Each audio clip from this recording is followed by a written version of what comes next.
The Monkey's Paw.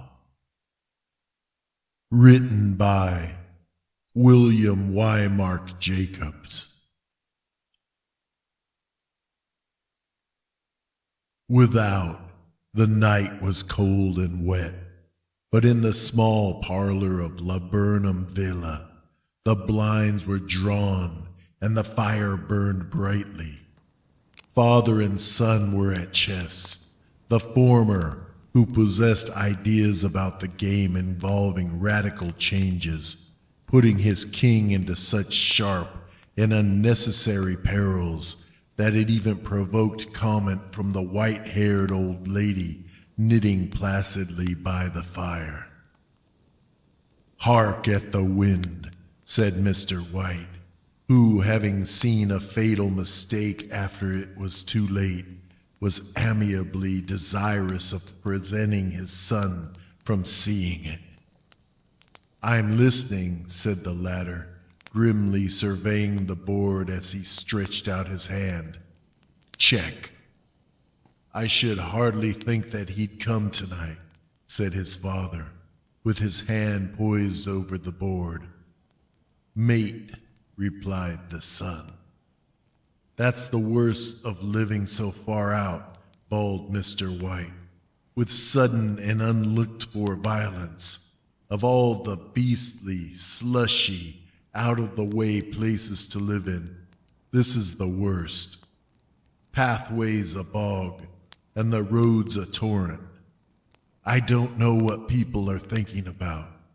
I suppose because only 2 houses in the road are let, they think it doesn't matter." "Never mind, dear," said his wife soothingly.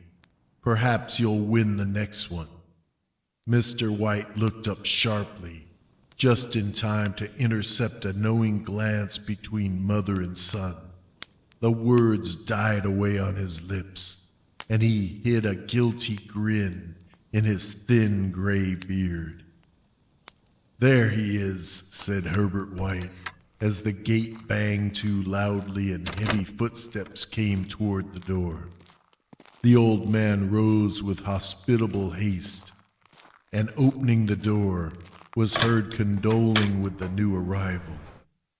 The new arrival also condoled with himself, so that Mrs. White said, "Tut, tut," and coughed gently as her husband entered the room, followed by a tall, burly man, beady of eye and rubicund of visage.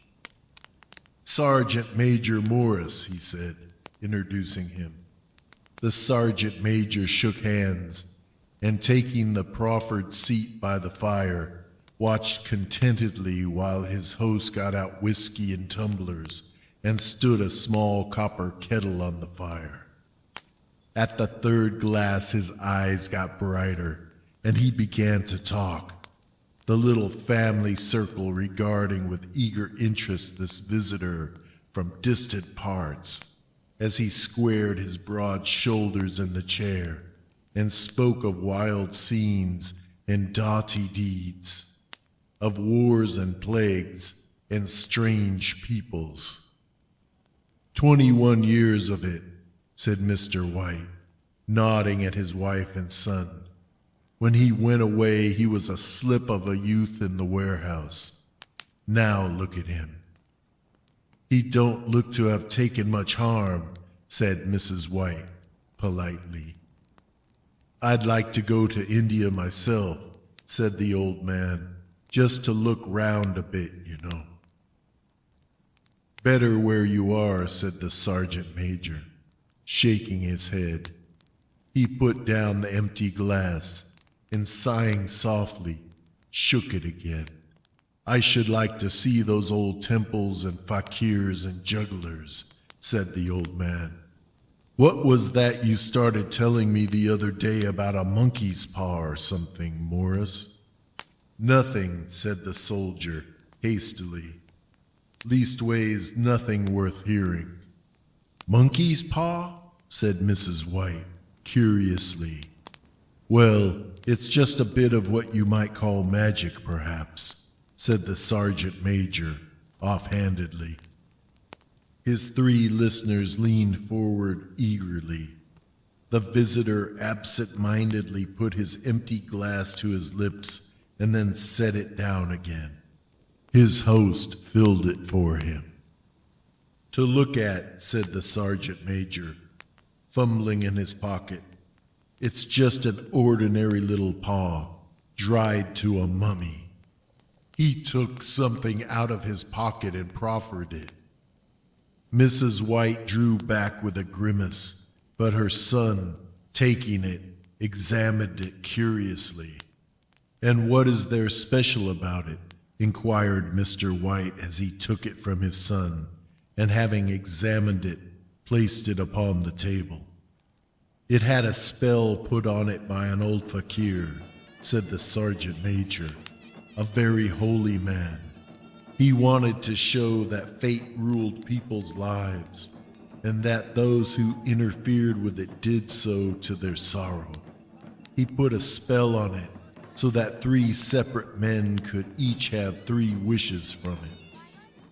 His manner was so impressive that his hearers were conscious that their light laughter jarred somewhat. "Well, why don't you have 3, sir?" said Herbert White, cleverly. The soldier regarded him in the way that middle age is wont to regard presumptuous youth. "I have," he said, quietly, and his blotchy face whitened. "And did you really have the 3 wishes granted?" asked Mrs. White. "I did," said the sergeant major, and his glass tapped against his strong teeth. "And has anybody else wished?" persisted the old lady. "The first man had his 3 wishes." "Yes," was the reply. "I don't know what the first 2 were, but the 3rd was for death. That's how I got the paw." His tones were so grave that a hush fell upon the group. "If you've had your 3 wishes, it's no good to you now, then, Morris," said the old man at last. "What do you keep it for?" The soldier shook his head. "Fancy, I suppose," he said slowly. "I did have some idea of selling it, but I don't think I will. It has caused enough mischief already. Besides, people won't buy. They think it's a fairy tale, some of them, and those who do think anything of it want to try it first and pay me afterward." "If you could have another 3 wishes," said the old man, eyeing him keenly, "would you have them?" "I don't know," said the other. "I don't know." He took the paw and, dangling it between his forefinger and thumb, suddenly threw it upon the fire. White, with a slight cry, stooped down and snatched it off. "Better let it burn," said the soldier, solemnly. "If you don't want it, Morris," said the other, "give it to me." "I won't," said his friend, doggedly. "I threw it on the fire. If you keep it, don't blame me for what happens. Pitch it on the fire again like a sensible man." The other shook his head and examined his new possession closely. "How do you do it?" he inquired. "Hold it up in your right hand and wish aloud," said the sergeant major. "But I warn you of the consequences." "Sounds like the Arabian Nights," said Mrs. White, as she rose and began to set the supper. "Don't you think you might wish for 4 pairs of hands for me?" Her husband drew the talisman from pocket, and then all 3 burst into laughter as the sergeant major, with a look of alarm on his face, caught him by the arm. "If you must wish," he said gruffly, "wish for something sensible." Mr. White dropped it back in his pocket and, placing chairs, motioned his friend to the table. In the business of supper, the talisman was partly forgotten, and afterward the three sat listening in an enthralled fashion to a second installment of the soldier's adventures in India. If the tale about the monkey's paw is not more truthful than those he has been telling us, said Herbert, as the door closed behind their guest, just in time for him to catch the last train, we shan't make much out of it. Did you give him anything for it, Father? Inquired Mrs. White, regarding her husband closely. A trifle, said he, coloring slightly. He didn't want it, but I made him take it, and he pressed me again to throw it away. Likely, said Herbert, with pretended horror. Why, we're going to be rich and famous and happy. Wish to be an emperor, Father, to begin with. Then you can't be henpecked. He darted round the table, pursued by the maligned Mrs. White, armed with an antimacassar. Mr. White took the paw from his pocket and eyed it dubiously. I don't know what to wish for, and that's a fact, he said, slowly. It seems to me I've got all I want. If you only cleared the house, you'd be quite happy, wouldn't you? Said Herbert, with his hand on his shoulder. Well, wish for 200 pounds, then. That'll just do it. His father, smiling shamefacedly at his own credulity, held up the talisman as his son, with a solemn face, somewhat marred by a wink at his mother, sat down at the piano and struck a few impressive chords. I wish for 200 pounds, said the old man distinctly. A fine crash from the piano greeted the words, interrupted by a shuddering cry from the old man. His wife and son ran toward him. It moved, he cried, with a glance of disgust at the object as it lay on the floor. As I wished, it twisted in my hand like a snake. Well, I don't see the money, said his son as he picked it up and placed it on the table, and I bet I never shall. It must have been your fancy, Father, said his wife, regarding him anxiously. He shook his head. Never mind, though. There's no harm done, but it gave me a shock all the same. They sat down by the fire again while the two men finished their pipes. Outside, the wind was higher than ever, and the old man started nervously at the sound of a door banging upstairs. A silence unusual and depressing settled upon all three, which lasted until the old couple rose to retire for the night. I expect you'll find the cash tied up in a big bag in the middle of your bed, said Herbert, as he bade them good night, and something horrible squatting on top of the wardrobe watching you as you pocket your ill-gotten gains. He sat alone in the darkness, gazing at the dying fire and seeing faces in it. The last face was so horrible and so simian that he gazed at it in amazement. It got so vivid that, with a little uneasy laugh, he felt on the table for a glass containing a little water to throw over it. His hand grasped the monkey's paw, and with a little shiver, he wiped his hand on his coat and went up to bed.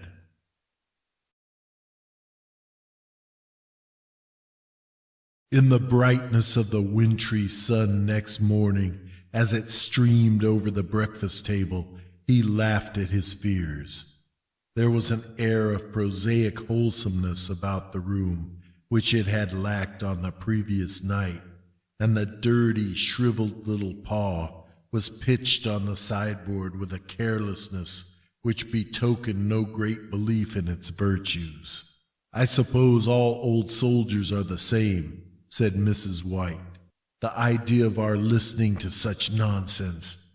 How could wishes be granted in these days? And if they could, how could 200 pounds hurt you, father? Might drop on his head from the sky, said the frivolous Herbert. Morris said the things happened so naturally, said his father, that you might, if you so wished, attribute it to coincidence. Well, don't break into the money before I come back, said Herbert as he rose from the table. I'm afraid it'll turn you into a mean, avaricious man, and we shall have to disown you. His mother laughed, and following him to the door, watched him down the road, and returning to the breakfast table, was very happy at the expense of her husband's credulity, all of which did not prevent her from scurrying to the door at the postman's knock, nor prevent her from referring somewhat shortly to retired sergeant majors of bibulous habits when she found that the post brought a tailor's bill. Herbert will have some more of his funny remarks, I expect, when he comes home, she said, as they sat at dinner. I dare say, said Mr. White, pouring himself out some beer, but for all that, the thing moved in my hand. That I'll swear to. You thought it did, said the old lady soothingly. I say it did, replied the other. There was no thought about it. I had just... What's the matter? His wife made no reply. She was watching the mysterious movements of a man outside, who, peering in an undecided fashion at the house, appeared to be trying to make up his mind to enter. In mental connection with the 200 pounds, she noticed that the stranger was well dressed and wore a silk hat of glossy newness. 3 times he paused at the gate and then walked on again. The 4th time he stood with his hand upon it, and then with sudden resolution flung it open and walked up the path. Mrs. White at the same moment placed her hands behind her and hurriedly unfastening the strings of her apron, put that useful article of apparel beneath the cushion of her chair. She brought the stranger, who seemed ill at ease, into the room. He gazed at her furtively and listened in a preoccupied fashion as the old lady apologized for the appearance of the room and her husband's coat, a garment which he usually reserved for the garden. She then waited as patiently as her sex would permit for him to broach his business, but he was at first strangely silent. I was asked to call, he said at last, and stooped and picked a piece of cotton from his trousers. I come from Ma and Megan's. The old lady started. Is anything the matter? She asked breathlessly. Has anything happened to Herbert? What is it? What is it? Her husband interposed. There, mother, he said hastily. Sit down and don't jump to conclusions. You've not brought bad news, I'm sure, sir. And he eyed the other wistfully.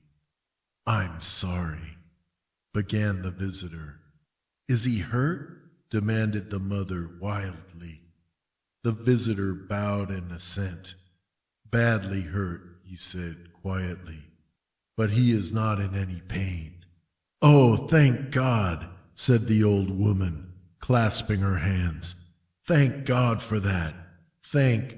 She broke off suddenly as the sinister meaning of the assurance dawned upon her, and she saw the awful confirmation of her fears in the other's perverted face. She caught her breath, and turning to her slower-witted husband, laid her trembling old hand upon his. There was a long silence. He was caught in the machinery, said the visitor at length in a low voice. Caught in the machinery, repeated Mr. White in a dazed fashion. Yes. He sat staring blankly out at the window, and taking his wife's hand between his own, pressed it as he had been wont to do in their old courting days nearly 40 years before. "He was the only one left to us," he said, turning gently to the visitor. "It is hard." The other coughed and, rising, walked slowly to the window. "The firm wished me to convey their sincere sympathy with you in your great loss," he said, without looking around. "I beg that you will understand I am only their servant and merely obeying orders." There was no reply. The old woman's face was white, her eyes staring, and her breath inaudible. On the husband's face was a look such as his friend the sergeant might have carried into his first action. "I was to say that Ma and Megan's disclaim all responsibility," continued the other. "They admit no liability at all, but in consideration of your son's services, they wish to present you with a certain sum as compensation." Mr. White dropped his wife's hand and, rising to his feet, gazed with a look of horror at his visitor. His dry lips shaped the words. "How much?" £200, was the answer. Unconscious of his wife's shriek, the old man smiled faintly, put out his hands like a sightless man, and dropped, a senseless heap, to the floor. In the huge new cemetery, some 2 miles distant, the old people buried their dead and came back to a house steeped in shadow and silence. It was all over so quickly that at first they could hardly realize it, and remained in a state of expectation as though of something else to happen, something else which was to lighten this load, too heavy for old hearts to bear. But the days passed, and expectation gave place to resignation, the hopeless resignation of the old, sometimes miscalled apathy. Sometimes they hardly exchanged a word, for now they had nothing to talk about, and their days were long to weariness. It was about a week after that the old man, waking suddenly in the night, stretched out his hand and found himself alone. The room was in darkness, and the sound of subdued weeping came from the window. He raised himself in bed and listened. "Come back," he said tenderly. "You will be cold. It is colder for my son," said the old woman, and wept afresh. The sound of her sobs died away on his ears. The bed was warm, and his eyes heavy with sleep. He dozed fitfully, and then slept until a sudden wild cry from his wife awoke him with a start. "The paw!" she cried wildly. "The monkey's paw!" He started up in alarm. Where is it? What's the matter?" She came stumbling across the room toward him. "I want it," she said quietly. "You've not destroyed it?" "It's in the parlor, on the bracket," he replied, marveling. "Why?" She cried and laughed together, and bending over, kissed his cheek. "I only just thought of it," she said hysterically. "Why didn't I think of it before? Why didn't you think of it?" "Think of what?" he questioned. "The other 2 wishes," she replied rapidly. "We've only had one."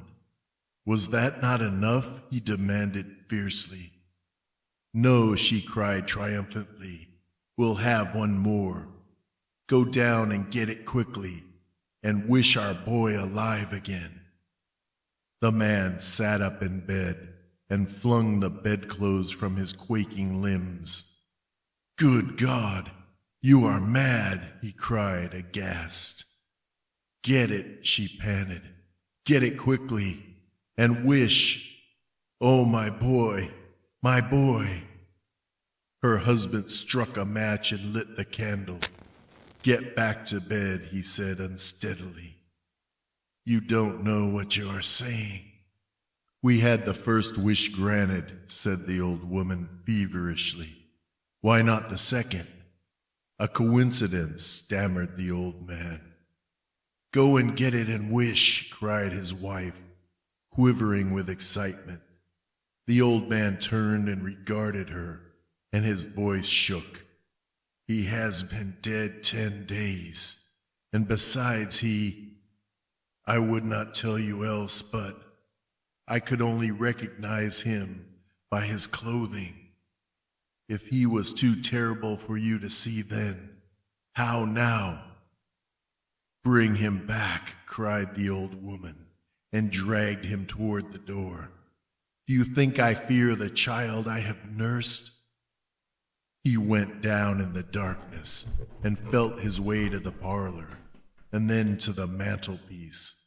The talisman was in its place, and a horrible fear that the unspoken wish might bring his mutilated son before him ere he could escape from the room seized upon him. And he caught his breath as he found that he had lost the direction of the door. His brow cold with sweat, he felt his way round the table and groped along the wall until he found himself in the small passage with the unwholesome thing in his hand. Even his wife's face seemed changed as he entered the room. It was white and expectant, and to his fear seemed to have an unnatural look upon it. He was afraid of her. Wish, she cried in a strong voice. It is foolish and wicked, he faltered. Wish, repeated his wife. He raised his hand. I wish my son alive again. The talisman fell to the floor, and he regarded it fearfully. Then he sank trembling into a chair as the old woman, with burning eyes, walked to the window and raised the blind. He sat until he was chilled with the cold, glancing occasionally at the figure of the old woman peering through the window. The candle end, which had burned below the rim of the china candlestick, was throwing pulsating shadows on the ceiling and walls, until with a flicker larger than the rest, it expired. The old man, with an unspeakable sense of relief at the failure of the talisman, crept back to his bed, and a minute or two afterward, the old woman came silently and apathetically beside him. Neither spoke, but lay silently listening to the ticking of the clock. A stair creaked, and a squeaky mouse scurried noisily through the wall. The darkness was oppressive, and after lying for some time, screwing up his courage, he took the box of matches and, striking one, went downstairs for a candle. At the foot of the stairs, the match went out, and he paused to strike another, and at the same moment a knock, so quiet and stealthy as to be scarcely audible, sounded on the front door. The matches fell from his hand and spilled in the passage. He stood motionless, his breath suspended until the knock was repeated. Then he turned and fled swiftly back to his room and closed the door behind him. A third knock sounded through the house. "What's that?" cried the old woman, starting up. "A rat," said the old man in shaking tones. "A rat. It passed me on the stairs." His wife sat up in bed listening. A loud knock resounded through the house. "It's Herbert," she screamed. "It's Herbert!" She ran to the door, but her husband was before her, and catching her by the arm, held her tightly. "What are you going to do?" he whispered hoarsely. "It's my boy.